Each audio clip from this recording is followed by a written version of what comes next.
Yo, j'espère que vous allez bien. On se retrouve aujourd'hui pour une nouvelle vidéo, cette fois-ci sur un druide aggro.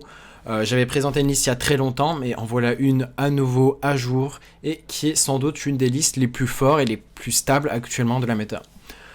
Les stats du deck, donc on a le joueur brésilien Lucas Mask, qui a fait de très bonnes stats avec 33-7 en top légende jusqu'au rang 1 légende. Et c'est, on va dire, en termes de stats, c'est difficile de faire mieux. J'ai fini par tester la liste moi-même. J'ai fait environ 40 games, 50 games. Et j'ai eu tout simplement en stat 63% de win rate, donc 27-16, en ayant quelques games où je me suis fait stream snipe, parce que bien sûr sur Twitch ça arrive, hein. Quand on fait de la compétition en top ladder et qu'on commence à se faire connaître, ben, les gens viennent voilà, pour essayer d'avoir les bons match-ups contre toi, et voilà, essayer d'avoir leur finish ladder pour se qualifier en compétition, ça arrive, hein, mais on l'accepte. Et voilà, donc liste très forte, parce qu'elle arrive même à battre des match-ups qui sont compliqués, comme des mots chouettes, comme Shaman. Et vous allez avoir des match-ups vraiment très très bons. Il y a des match-ups vraiment où vous allez détruire les decks, et d'autres match-ups où vraiment, bah, si vous avez votre sortie, vous pouvez tout battre. Donc c'est la force du deck. Et on va voir ensemble la decklist. On va essayer de voir un peu le mulligan, les plans de jeu ensemble. Voici pour la liste, la fameuse liste. Qu'est-ce qui change dans cette liste? C'est qu'on joue tout simplement ces petits Pride's Fury. Donc on joue ces petits sorts à 4 qui donnent plus 1, plus 3 à nos serviteurs. En quoi ça va être pertinent? L'objectif, ça va être de battre Druid. Et si je regarde mes stats contre Druid, tout simplement, je n'ai pas perdu. J'ai dû perdre une seule partie contre Druid Kazakusan classique, hein. Si jamais, voilà, c'est un enfer ce deck. Et vous en avez marre, hein, tout simplement, parce que Druid représente à peu près 50% de ladder, en top légende en tout cas. Je sais pas pour vous, dites-moi dans les commentaires un peu la répartition des druides, ce que vous affrontez, si vous en affrontez beaucoup ou pas. Moi, c'est surtout druide.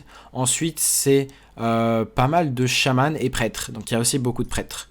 Donc voilà, n'hésitez pas à me dire, ça m'intéresse de voir un peu comment est la méta. En parlant méta, bah, d'ici 2 jours, on aura le corset, on aura les informations du corset. Qu'est-ce que c'est ce corset? On va regarder, c'est tout simplement les cartes qui sont gratuites et que vous avez accès. On a notamment certaines légendaires comme Alexstrasza, Maligos, voilà, les légendaires qui sont en libre accès. Et le corset, en fait, va changer chaque année. Donc il va changer chaque année, et bah voilà, on aura à nouveau peut-être des cartes, des anciennes cartes bah, qui étaient bien et qui vont revenir maintenant. Je pense à des cartes de druide que j'aimais beaucoup. Franchement, il y a beaucoup de possibilités, et ce qu'il faut savoir, c'est que du coup, bah, les cartes qui s'ajoutent aux extensions au fur et à mesure, bah, du coup les 3 dernières extensions vont rester. Et voilà, si vous demandez quelles extensions vont partir, ça va être Outlands, Scholomance et Darkmoon. Donc ça va être les cartes, on va dire, si vous avez des decks qui ont ces decks là, enfin qui ont ces cartes de cet archétype là, mais vous êtes un peu short en poussière, ben vous allez plutôt tenter de faire des decks qui, voilà, qui regroupent les dernières extensions. On va dire si vous avez vraiment besoin d'optimiser. Sinon, parlons de la decklist, on s'est un peu éloigné, mais voilà, on aura les annonces très bientôt. J'en parlerai donc, j'en parlerai en stream sur ma chaîne, donc dans la description, et j'en parlerai aussi sûrement en vidéo YouTube. Donc voilà, la liste, on joue donc le package avec les Trog, qui est une carte qui est monstrueuse, que ce soit contre Prêtre Miracle, contre Druid Aggro, contre Mage Mozaki. Donc il y a des spots particuliers, par exemple contre Mage Mozaki, on va pas vouloir juste balancer le Trog comme ça, parce qu'il peut se faire tuer facilement. On va vouloir mettre 2 Trog, de façon à ce que l'adversaire, bah, quand il lance un sort, bah, l'autre Trog réinvoque quelque chose. Et voilà, ça va être un cercle continu tant qu'il ne fait pas une gestion de board globale. Il va être obligé de ne pas tuer tous les Trogs. Donc voilà, c'est vraiment une play pour les decks lents, et également contre Druid.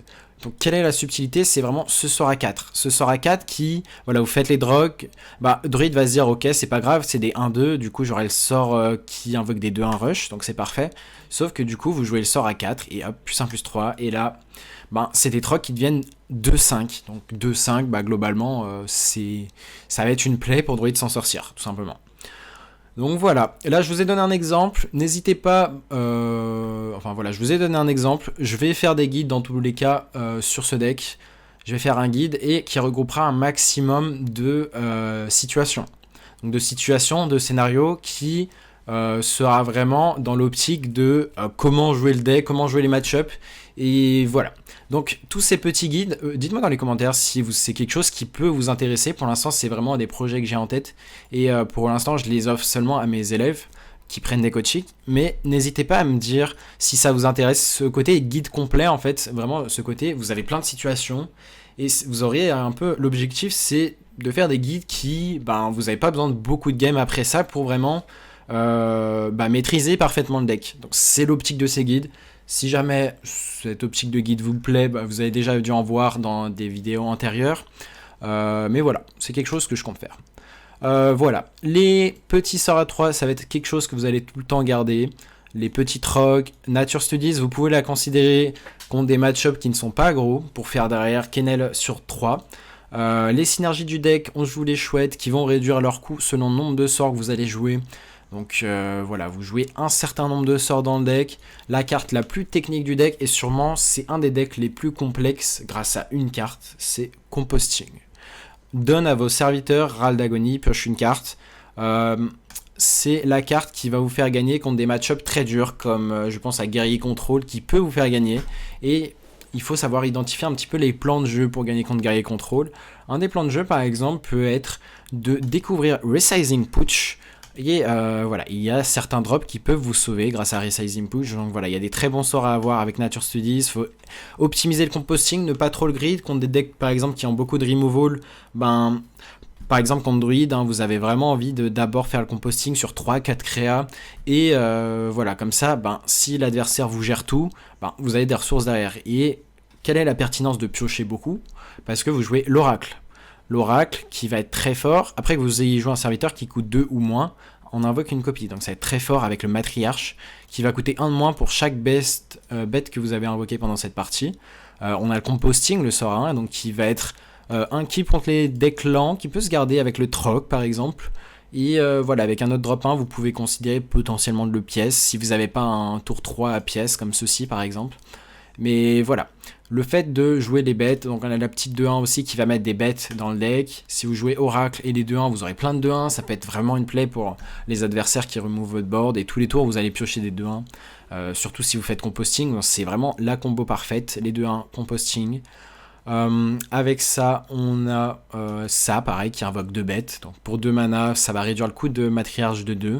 Les chouettes, donc qui vont réduire très facilement. On arrive vers le tour 5 où le matriarche va coûter 0. Donc avec Oracle, ça va être très fort. C'est pour ça que vers le tour 5, ça va coûter 0. Et c'est pour ça qu'on veut vraiment faire un composting qui nous fait piocher 3-4, voire plus.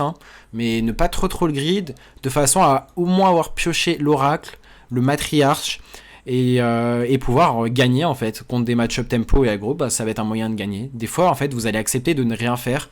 J'ai des games très intéressantes où en fait on accepte de rien faire et bien on finit par gagner à la fin parce que on a fait de la magie avec Oracle et on cheat en mana en fait. Ça revient vraiment à cheater en mana tout simplement. Voilà, pour ce qui est du mulligan, donc Trog, les 2-1. Selon certains match-ups, il y a le sort à 3 qui va être vraiment très pertinent à aller chercher. Les garder camouflés pour derrière faire un buff, c'est le plan de jeu que tu peux avoir. L'oracle, je garde quasiment jamais. Le buff à 2, pareil, je garde quasiment jamais. Ça m'arrive de garder le petit Fury contre Druid par exemple. Imaginons que vous ayez le setup, vous ayez 2 trocs, vous êtes sûr à 100% que Druid, il peut rien faire contre. Et derrière, vous faites un buff, comme ça, il se contente pas juste de vous laisser des boards de 1-2. Et voilà, c'est la pertinence du sort à 4. Donc le Moonlight Guidance, pareil, qui va être très forte. Une fois que vous avez vraiment joué le nombre de bêtes, imaginons que vous ayez joué 6 bêtes, 7 bêtes, voilà, Moonlight Guidance, vous pouvez jouer la 4-5, du coup derrière vous allez la piocher, vous allez la rejouer si vous voulez ou pas, mais en tout cas voilà, ça fit le deck, c'est très fort en termes de tempo, et voilà, cette carte est très forte dans le deck. L'étude, pareil, par exemple vous faites Moonlight, étude, et vous avez vraiment beaucoup de value, donc c'est très bien. Voilà, on a fait le mulligan du deck, l'idée c'est de mettre un board, composting, voilà, si jamais vous faites gérer tout votre board, et derrière vous avez Arbor Up, qui va être très fort si vous avez déjà un board en place, plus 2, plus 1, 2 tréants, voilà. On va se retrouver ensemble en analyse de game, on va analyser des games que j'ai déjà faites, et voilà tout. Des games que j'ai déjà faites qui sont pertinentes en fait, parce qu'elles vont représenter des situations qui... auxquels vous allez être confronté et peut-être vous n'allez pas savoir quoi faire. Donc là, ça va être un petit peu l'idée de vous éclairer là-dessus. On va voir ensemble la première game. Pour ne pas rester passif, je vous propose ce petit puzzle létal. Vous voyez la main, si jamais vous avez un petit peu compris comment marchent les cartes avec le deck, voilà, essayez de voir si on peut avoir létal. On a en main Arbor Up, chouette, et la carte qu'on va top deck, c'est le petit Trog à 1. Donc essayez de trouver le séquençage parfait pour justement tuer l'adversaire, ou du moins potentiellement c'est top létal.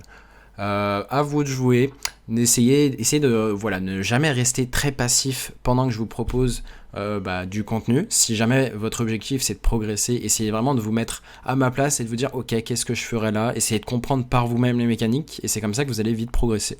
Voilà, on se retrouve en fin de vidéo pour la réponse à ce puzzle. Donc on va se retrouver pour une première game contre Prêtre Miracle, et si vous avez pu voir au début ce que je faisais l'analyse directement de voir quel deck l'adversaire jouait, et si vous voulez en faire de même et vous voulez pousser le tryhard au maximum et vous donner donc toutes les chances de bien mulligan, parce que le mulligan c'est une partie importante du deck, et de manière générale dans Hearthstone, un bon mulligan peut juste augmenter votre win rate de à peu près 15-20%, donc c'est vraiment important. Voilà. On va regarder ensemble comment on fait. Donc on va tout simplement dans Stats, Constructed, Match, ici à gauche. Et on recherche, ici on peut rechercher, donc voilà, là vous voyez tous vos matchs. Et soit vous regardez à la main, ok, vous essayez de voir quand est-ce que vous avez affronté tel adversaire. Soit, voilà. Ensuite, vous pouvez rechercher ici Opponent Name directement en bas à gauche. Ensuite, là par exemple, je vois j'ai affronté, je sais pas, Peter, je l'avais affronté du coup. Et voilà, on regarde l'historique et vous pouvez voir quel deck il jouait, donc facilement. Et voilà, ça va vous aider pour le mulligan. Donc on va regarder ensemble, voilà, qu'est-ce qu'on mulligan. On sait que c'est un Prêtre Miracle.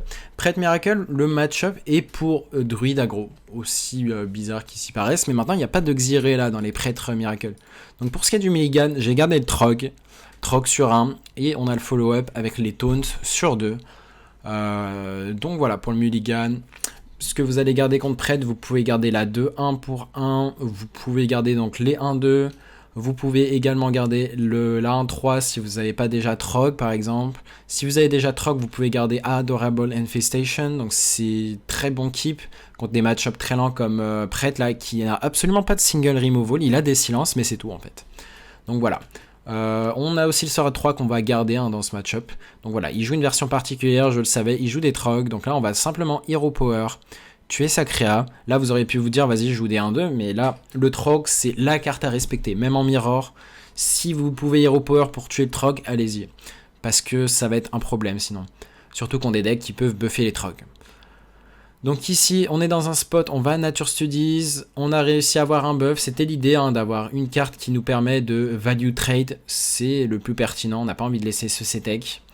Et voilà, donc ici l'étude se mettait très bien, derrière on a un spot intéressant, c'est-à-dire soit on va invoquer des 1-2 et buffer tout le board, ça va être une option, ça dépend de ce que va faire l'adversaire en fait. Donc là, il ne fait absolument rien, donc là on va aller sur le play, jouer les 1-2, buffer le board. Normalement, la liste ne joue pas d'hystérie. Donc la seule crainte, c'est en fait les silences. Donc là, voilà. C'est un petit board, tranquillement. Mais il y a toujours un Trog. Et donc, à tout moment, il est forcé de faire le silence. S'il fait le silence, on a l'Arbor Up derrière. Donc voilà. Il est dans un spot, en fait, où le Prêtre Miracle, voilà, si vous connaissez le Prêtre Miracle, il a des silences. Mais c'est bien de silence. Mais derrière, s'il y a d'autres board buffs qui arrivent, vous avez que de silence dans le deck. Donc voilà, c'est toute une affaire d'optimiser les ressources, grid les ressources, et voilà, il faut savoir respecter les ressources adverses. Donc là, on va pas all-in, bon, de toute façon, on n'avait pas d'autres alternatives de play, mais voilà, il faut apprendre à juste doser, déjà forcer, voir quand un board force le silence, et c'est le cas ici. Donc voilà, là, on a un board suffisant pour juste Arbor Up, donc je pense que je vais juste Arbor Up sur ce spot. On pourrait se dire, on fait plus 1, plus 3, mais Arbor Up, c'est vraiment la carte là qui met la pression. Ça met énormément de dégâts, en plus d'invoquer 2-4-3. Donc c'est le play qu'on part. On veut pas laisser du temps à Prêtre. Pourquoi? Parce qu'il part en Asmanie, sinon il fait des bêtises. Et voilà. Là, il a déjà utilisé un silence. Statistiquement, il a pioché que 9 cartes. Il y a très peu de chances qu'il ait tout simplement de quoi...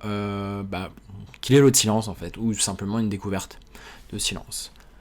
Donc là, on va voir s'il arrive à s'en sortir. Voilà, Prêtre Miracle, C'est le genre de match-up où voilà, il faut savoir doser, jouer autour de silence et voilà tout. Donc voilà, il a concede parce que dans tous les cas, on avait les talent board et voilà.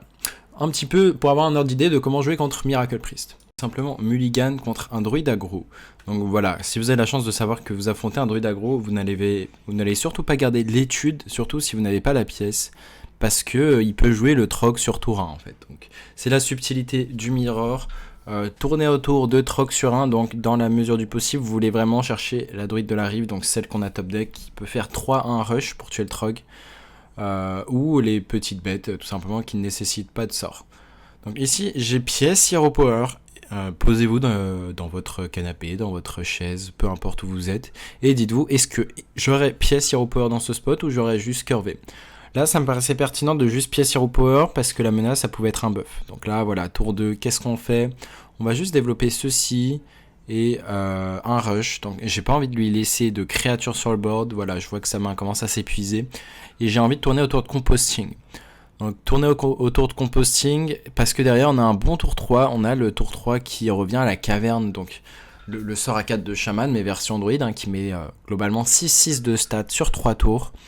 Et voilà, c'est une très très bonne carte, ce petit sort à 3, des camouflés en plus, du coup, vous avez l'assurance de pouvoir leur donner des petits buffs plus 1 comme avec l'Adorable Infestation, et par exemple les Pratueries, donc les sorts à 4, donc vous avez vraiment moyen de poser ce petit sort à 3, mettre des créatures camouflées, et faire un gros buff derrière, donc si vous avez la possibilité de grid, par exemple.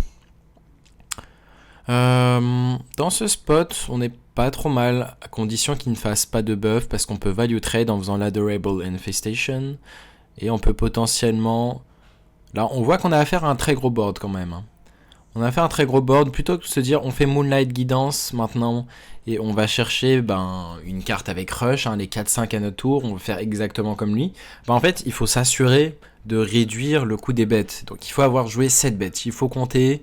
Sachant que le sort à 3, du coup, ça revient à jouer 3 bêtes. Donc, à chaque tour, vous jouez une bête. Ça veut dire qu'à la fin de votre tour, vous allez réduire de 1 en plus le coût de matriarche. Donc voilà, là, on va rejouer... On a joué 2 bêtes, plus le sort à 3 qui fait qu'on a invoqué 3. Là, ça va invoquer une 4ème. L'Adorable Infestation, ça en a invoqué une 5ème. Et les doubles 1-2, ça fait 7. On a déjà joué 7 bêtes. Donc là, on sait que c'est déjà actif. Donc voilà, j'ai fait un play qui... consistait à développer le Trog, des Tones, qui faisait que dans tous les cas il allait sûrement vouloir buffer son board, et donc voilà, ça veut dire que ça se mettait bien, ça veut dire qu'on a encore du board. Donc là on n'a pas pioché la 4-5, ce qui est dommage, avec Oracle on avait un full board, vraiment un full board, donc c'est dommage là-dessus. Là on pioche des cartes, la question de qu'est-ce qu'on va faire maintenant. On pourrait choisir de buffer, mais ce que je veux faire tout simplement ici, c'est plutôt composting. Là, vous voyez, c'est le genre de spot tricky où il faut doser entre tempo et est-ce qu'il faut juste piocher value ou tempo. C'est l'idée en fait. Donc là, j'ai fait composting. Pourquoi? Parce que le buff, autant le jouer plus tard. Hein. Autant vraiment nous assurer d'avoir les 4-5 prochains tours, les matriarches, des chouettes pour pouvoir gérer ce board. Donc là, même s'il fait Arbor Up, il va avoir 4, 8, 12, 14, 19, 21. Il va être one-off. Même s'il a l'Adorable Infestation, ce qu'il faut se dire, c'est qu'on était dans un spot pour gagner potentiellement la game. Il faut avoir fait Infestation. Donc voilà, quand vous êtes dans des spots où vous pouvez gagner la partie en 2 temps, tout simplement vous prenez l'out. Ici, là, voilà, il fait un tour, il met des 4-4, c'est pas bien grave parce qu'on va juste cheater en mana et on va faire la combo du deck. Donc la grande combo du deck, déjà on pioche une chouette là maintenant. On a pioché le matriarche et là déjà juste en voyant cette main, on se doute que c'est sans doute déjà gagné. En plus de ça, on a un buff à 2 de mana. Dans certains spots, vous allez envisager de faire le sort à 2 en 3-2 tout simplement parce que si vous avez besoin de mettre du board. Mais sinon, là comme là, on va juste l'utiliser en tant que buff tout simplement. Donc on va Oracle. On peut commencer bien évidemment par étude. On voit qu'il y a soit Innervate, soit Solar Eclipse qui se met bien. Je vais choisir ici de prendre Solar Eclipse. Donc on part en petit Oracle. On va jouer les 4-4 rush. Il y a moyen qu'on fasse le buff en premier. Il faut voir. Déjà, je vais commencer par piocher, parce que mathématiquement, voilà, on compte, hein, on va avoir une 4-4 qui va être buffée, qui va avoir +1/+1. Donc elle va passer à 5-5. Mais ça veut dire que dans l'équation, on pouvait piocher une carte. Donc voilà, je choisis plutôt de buffer les 4-4 plutôt que la 4-5, parce que les 4-4 prennent des value trade là maintenant. Donc voilà, il finit par concede parce que voilà, tout s'est joué sur quoi? Sur le composting. Sur l'early, on a bien managé nos ressources. Et le composting qui fait que voilà, derrière c'est fini. Parce qu'on sait, en fait, on joue avec notre deck à chaque fois. Et quand on sait qu'on va piocher, là on a fait composting sur 6 créas, on sait qu'en fait on va tout simplement piocher tout le deck. Et vu qu'on a déjà Oracle en main, il suffit de piocher une 4-4, une 4-5 et c'est fini. Donc là on va se retrouver pour une autre game, un autre archétype. On a fait, cette fois-ci on a fait Prêtre Miracle, ensuite on a fait Druide Aggro. On va voir un autre archétype. Voilà, un autre match-up que j'ai envie de vous montrer, c'est le Shaman, qui est sûrement un des decks, un des match-ups les plus durs du deck. On va regarder pour ce qui est du keep, d'équipe. Ici, je vais garder les 1-2 et composting. Là, vous dites, mais pourquoi garder composting? Il faut d'abord être sûr d'avoir du board. Pourquoi? Parce que en fait, on est dans un match-up où l'adversaire joue des removals, des AOE. Et parce qu'il joue des AOE, dans plusieurs match-ups où vos adversaires joueront des AOE, vous allez avoir envie de garder composting. Si vous avez déjà, en plus de ça, les petits 1-2 qui vont bien synergiser. Et voilà, donc là on a le troc sur 1.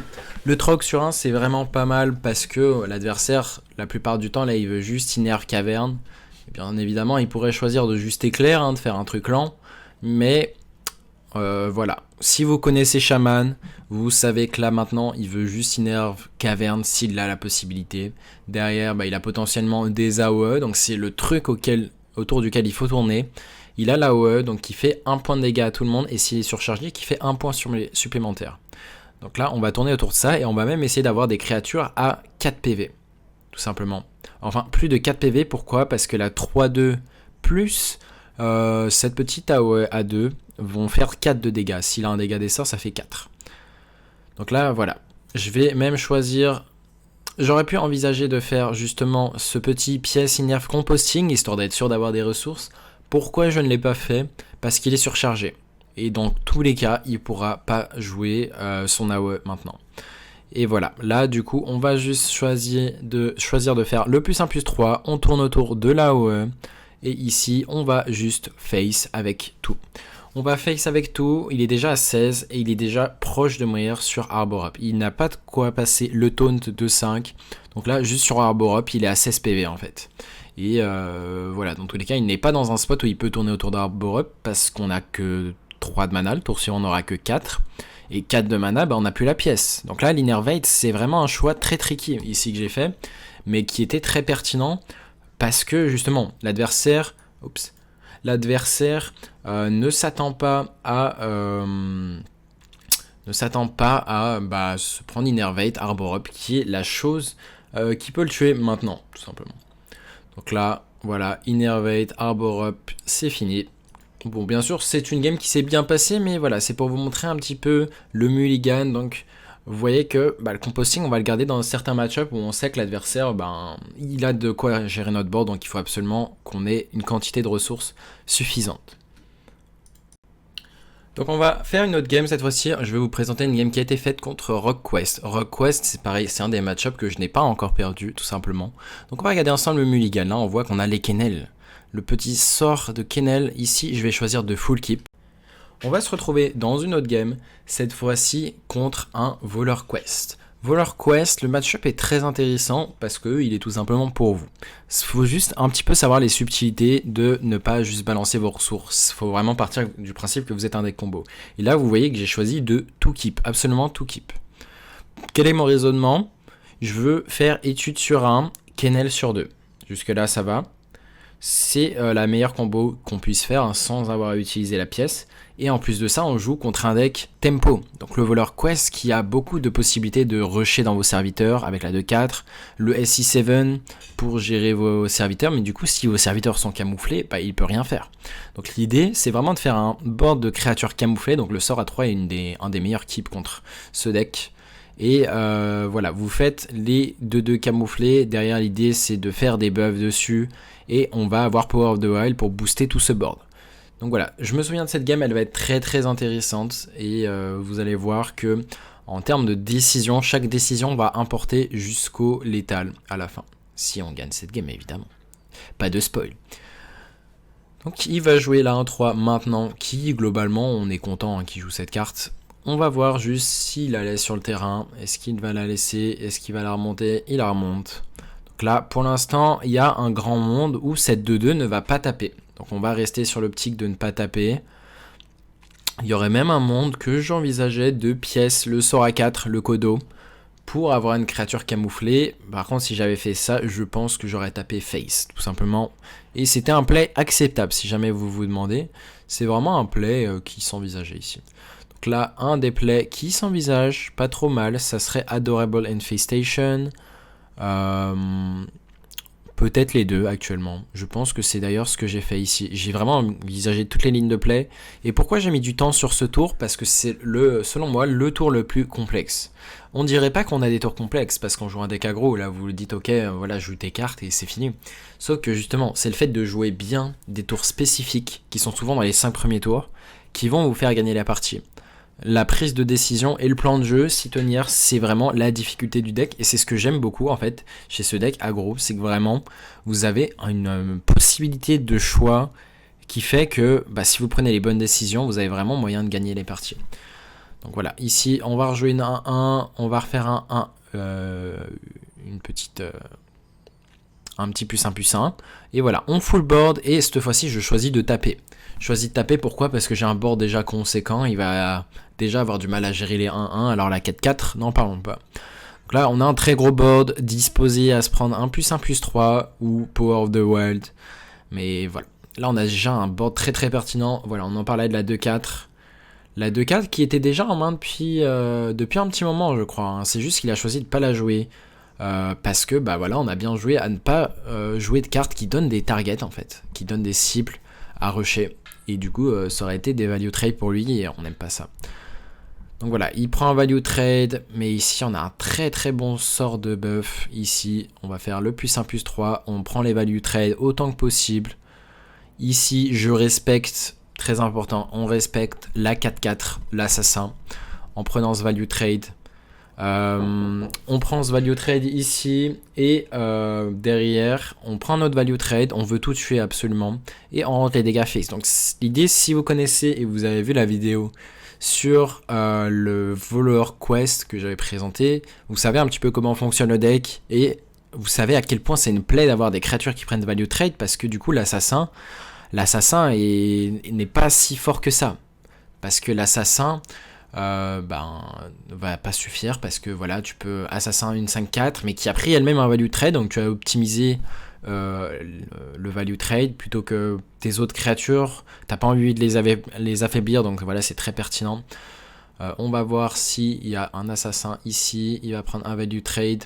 C'est peut-être pas cette game auquel je pensais, qui était vraiment une game pertinente. Il y a eu, je crois, une game plus pertinente. Ok, il fait l'assassin, est-ce qu'il a le shadow step? Donc on voit, il a eu son petit scabs.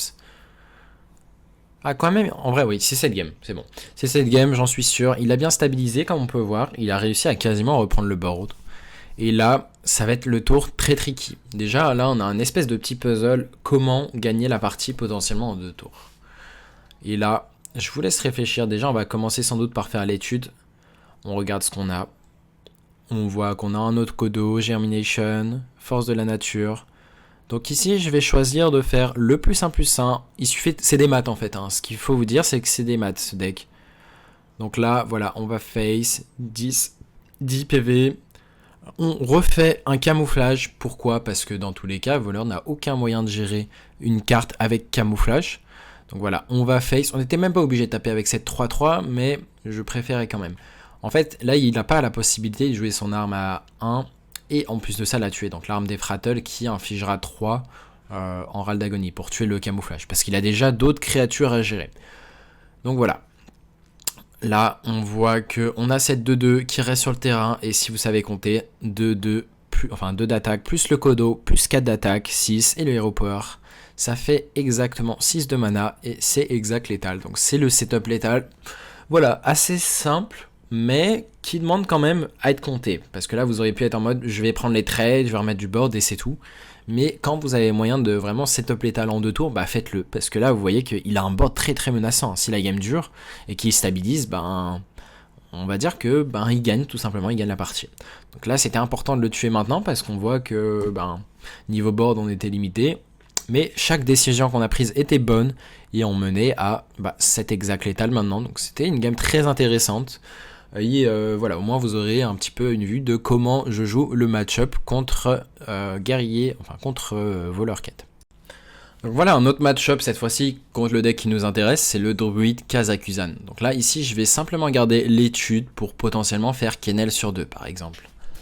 Ici on voit qu'on a eu la petite 2-1 et la 2-1 on préfère la jouer au-dessus de Kennen. Donc pourquoi? Parce qu'on peut pièce Kennen dans tous les cas prochain tour. Donc je vais jouer la 2-1 sur 1 sans doute, à moins de piocher un Trog éventuellement. Mais pour l'instant ça a l'air d'être la ligne de play. Donc de faire la 2-1 sur 1, pièce le sort à 3 sur tour 2. Et voilà, c'est un des match-ups où il faut savoir quand composting. On va essayer ensemble d'analyser un petit peu pourquoi j'ai fait telle décision. Là, les plays pour l'instant sont évidents. La question c'est est-ce qu'on pièce étude et ensuite on fait le sort à 3 ou est-ce qu'on fait juste pièce sort à 3. Donc c'est deux choses qui s'envisagent.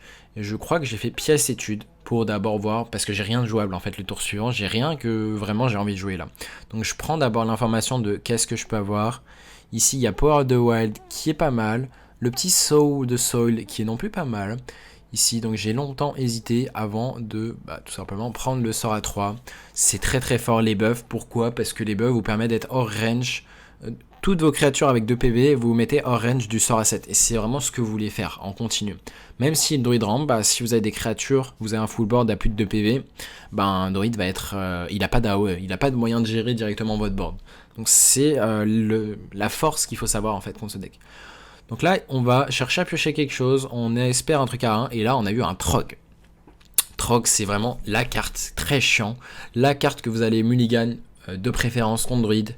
Et de manière générale, si vous derrière vous cachez votre Trog derrière des Toons, et derrière, druide peut faire le choix de quand même ramp, d'utiliser ses sorts à 0 pour utiliser sa rampe et chercher le sort à 7. Et voilà, du coup vous avez un Trog en place, et l'idée c'est que derrière vous faites le sort, le plus 1/+3 ou un plus 1/1, et c'est échec et mat normalement, la plupart du temps. Il y a également la possibilité de faire composting, pour derrière avoir des ressources, et remettre druide dans la sauce, tout simplement. Là, on est dans un spot, voilà, on a eu une très bon top deck. Ici, j'ai envie de vraiment rejouer ce Trog. C'est vraiment quelque chose, je préfère le jouer au-dessus de jouer Matriarch ce tour-ci. Et il y aurait le choix de composting ou pas. Là, on voit que je pourrais juste faire un plus 1/1. Là, je vais longtemps hésiter en fait. Je vais longtemps hésiter avant de finalement faire le plus 1/1. Pourquoi? Parce que le Trog, tout simplement. Le Trog, s'il a 4 PV... Si le Trog a 4 PV, il ne peut pas se faire Lunar Eclipse. C'est-à-dire il va invoquer d'autres Trog et ça va être une play pour druide.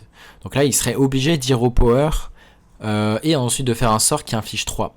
C'est le seul moyen pour druide. Donc voilà. Le fait de connaître druide, connaître ton adversaire et vraiment tu sauras comment jouer contre. Là un Trog à 4 PV, je sais que c'est déjà échec et mat quasiment. Parce que même Innerve sort à 7, là il n'a pas le trade facile en fait. Et là, l'idée, c'est que derrière, on remet un board, derrière, on va faire composting si la game dure, ou potentiellement juste un buff. Et là, il est déjà très bas en PV. On a 4, 3, 6, 9, 11, 13. Avec un plus 1/1, on aurait 18 s'il ne gère pas ce board. Et voilà, donc là, druide, il a que des sorts essentiellement dans son deck. À part Guff, il peut pas jouer grand-chose maintenant sans être, on va dire, dans un spot un peu meilleur. Et même Guff, on va dire, ça ne va pas le sauver grandement. Donc là, il va faire Innerve. Je crois qu'il va faire le sort à 7, c'est ça? C'est ça, sort à 7. Est-ce que ça va être suffisant? Derrière, on a des ressources encore. Et on peut en plus de ça faire composting. Donc il va tuer tous les trogs. Et on voit que les trains ne se mettent pas si bien que ça. Et derrière, il nous reste quand même 5-5 de stats. Et derrière, en fait, le druide a que 4 de mana. Le druide a que 4 de mana. Donc là, qu'est-ce qu'on va faire? Ici, je pense que les deux plays s'envisagent soit de composting, on pourrait 1-1, 2-1, parce que ça va réduire le coût de matriarche, et derrière composting, ou simplement faire le buff. Et parce qu'il a que 4 de mana prochain tour, je pense que je vais plutôt opter pour l'option du Peut-être pas du buff actuellement. Pourquoi? Parce que on sait jamais. C'est les dernières ressources qu'on a dans le deck. Là, vraiment, je réfléchis. Mais si vous voulez partir en plus 1, c'était correct. Hein. C'était très clairement correct. Ça voudrait dire que l'adversaire est exactement Lightning Bloom, une innervation. Et le deuxième sera 7 Scale of Onyxia. Donc, statistiquement, c'est peu probable. Mais en faisant ce play, au moins, même s'il a la possibilité de faire le sort à 7, il va être dans un même spot de danger. Pourquoi? Parce qu'on va piocher des ressources, on va piocher l'oracle. Et on va encore, tout simplement remettre du board. Là, il y a moyen qu'on ait déjà létal 6, 7, 10, 12. Ouais, on a juste exact létal. Même un de plus avec l'Hero Power. Et vous voyez un petit peu comment jouer le match-up. Donc, le tour clé, c'était le Trog qu'on a choisi de buffer. Et de mettre à 4 PV. Derrière, c'était un peu échec et mat parce que ça se met très mal pour lui. Donc voilà, pour le match-up contre Druid, on a vu globalement pas mal de match-up actuellement. On a vu les match-up qu'on affronte essentiellement. Que j'affronte en tout cas essentiellement en top légende. Donc s'il y a jamais il y a un match-up qui vous intéresse, il y a aussi une game que je vais peut-être vous présenter. Ça a été le Mage Mozaki. Donc Mage Mozaki et est-ce qu'on a affronté un démo chouette? Je crois que j'ai affronté un démo chouette, j'ai un doute. Mais pourquoi je vois pas de stats? Démo chouette, non. J'en vois pas dans mes stats. Ça doit être avec un autre aggro druide que j'avais affronté démo chouette. Mais pareil, c'est un match-up très tricky où si vous optimisez vos composting, vous avez vraiment moyen d'épuiser en ressources le démoniste. Et c'est la force du deck. On va regarder ensemble la game contre Mage Mozaki. Donc nous voici maintenant contre le match-up, contre le Mage, le fameux match-up. Comme ça on aura vu le plupart des match-ups de ce que vous affrontez. Donc si vous affrontez autre chose que ce que j'ai présenté, n'hésitez pas à me le dire. Ce qu'on va garder, ça va être vraiment, ce qu'on va rechercher, c'est pareil que voleur quest. On veut plutôt les serviteurs avec camouflage. J'ai envie de garder potentiellement le Pride Fury. Pourquoi? Parce que c'est une carte très très forte. En fait, si vous arrivez à avoir les camouflages et un petit board et derrière vous faites le +1/+3, ça va être très très pertinent. Et ici, on arrive à directement récupérer les Kennels. Quelle autre carte va être très forte? Ça va être le Trog. Le Trog, vous avez envie de l'avoir boosté. Si le Trog est boosté, en fait, l'adversaire peut pas le remove à moins d'avoir l'AOE, tout simplement. Donc ici, on réfléchit, mais il y a de grandes chances qu'on prenne Resizing Putsch, tout simplement. Parce que le reste est un petit peu trop mauvais.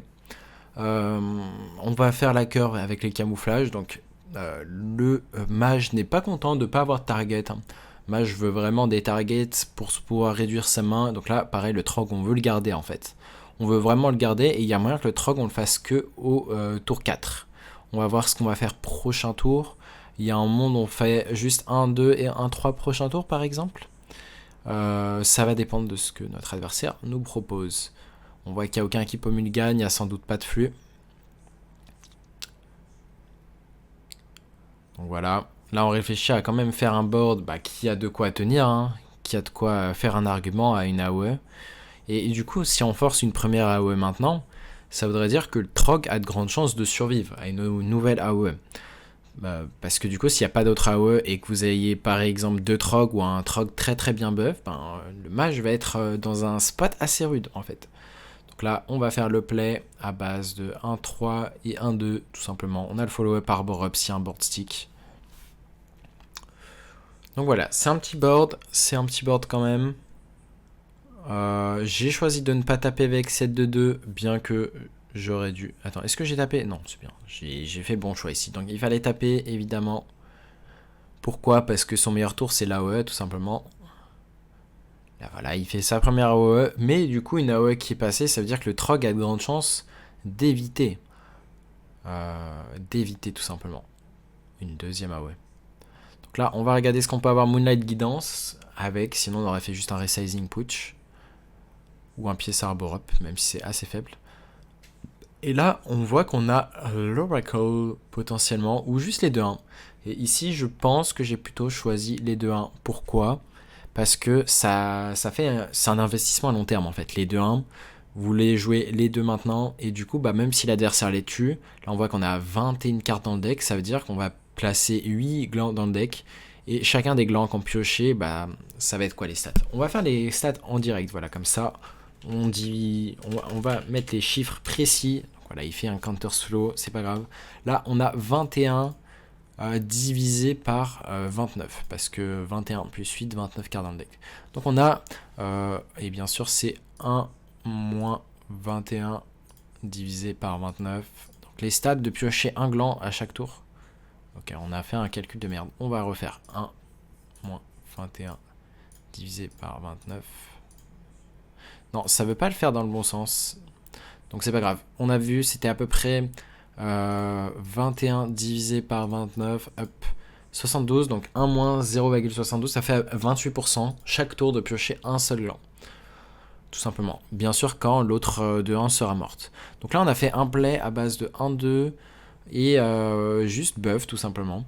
Pourquoi? Parce que bah, là on est dans un spot, bah, s'il n'a pas d'AOE, c'est exactement le spot que je vous ai dit en fait. Tant qu'il n'a pas d'AOE, bah, ce Trog va être une menace constante pour le mage. Et voilà, la force de ce deck, en fait, beaucoup de joueurs vont dire que c'est un mauvais match-up pour Druid aggro, le mage Mozaki, parce que ils ne connaissent pas la subtilité avec le Trog. Sauf que si vous connaissez cette subtilité, bah surtout quand une AOE est passée, ben c'est quasiment échec et mat en fait, parce qu'il y aura un board infini que le mage ne pourra pas gérer. Donc c'est vraiment une play qui s'étend, et voilà. Le mage n'est pas content. Donc là, il a toujours le biscuit, si jamais il a envie de potentiellement gérer quelque chose. Donc là, il va choisir de faire la fleurie. Je suis pas fan en vrai d'avoir fait ce petit choix de faire la fleurie. Du coup, ben, enfin, je suis pas fan de son côté en tout cas. Là, on est, du coup, on a un très bon Arbor Up. On va juste réfléchir au trade. Là, on va sûrement juste Arbor Up pièce composting ou simplement juste regarder ce qu'on pioche avec Moonlight. Là, on a voilà Power of the Wild qui est, pardon, qui est un peu meilleur que Arbor Up. Donc certes, Arbor Up avait de quoi... En fait, le problème d'Arbor Up, c'est que ça joue pas plus autour de la... Autant faire le +1/+1 et garder l'Arbor Up qui est une ressource plus importante. Donc je vais longtemps réfléchir. Ici, c'est est-ce qu'on trade ou pas. Et j'ai longtemps réfléchi avant de finalement prendre le trade. Et j'ai pas envie qu'il push potentiellement ces 3 dégâts. Parce qu'en fait, des fois, qu'est-ce que va faire Mage Mozaki? Ben, il va tenter de drop Mozaki on board. Il va tenter de drop Mozaki, et l'idée c'est que même s'il vous tue pas, il essaye d'au moins affaiblir votre board. Donc voilà, c'est pour ça que je prends le value trade, j'ai pas envie qu'il me rende ces 3 dégâts face, ou qu'il tue un autre Trog. Et voilà. Donc ici j'ai trade avec cette 4-6, le reste va face, il est à 14 PV. 14 PV, on va voir s'il y a de quoi s'en sortir. Mais là, comme on peut voir, bah, il y a un très gros board, très menaçant, à moins d'avoir l'autre AOE, bah, il n'est pas sorti d'affaire. On va même la mettre en accéléré parce que voilà, l'idée c'est de voir un petit peu... en accéléré, c'est surtout la prise de décision de notre côté qui nous intéresse. Donc là, voilà, on peut le mettre en accéléré, on n'hésite pas. Donc là, il réduit le coût de sa main. Derrière, il continue de repiocher. Il a toujours le biscuit en main. Il repioche encore. Là, il fait le biscuit. Il vient de piocher le Mozaki, donc il tente des choses, hein, il a un autre biscuit. Le problème c'est à moins d'avoir l'autre AOE, sauf que l'AOE il a fait un seul flux, donc il ne peut pas jouer l'autre AOE à moins qu'elle soit dans la partie gauche de la main, vu qu'il a joué le petit Siphon Mana. Donc là voilà, on regarde ce qu'il nous fait, on voit qu'on a toujours un full board, et dans tous les cas, on gardera un full board, hein, donc Arbor Up sera létal tous les jours. Ici, donc voilà, c'est un spot très compliqué. Et il choisit de concede tout simplement. Donc voilà. Je vous ai montré les subtilités du match-up contre Mage Mozaki. Donc voilà, deck avec lequel j'ai fait un très bon climb.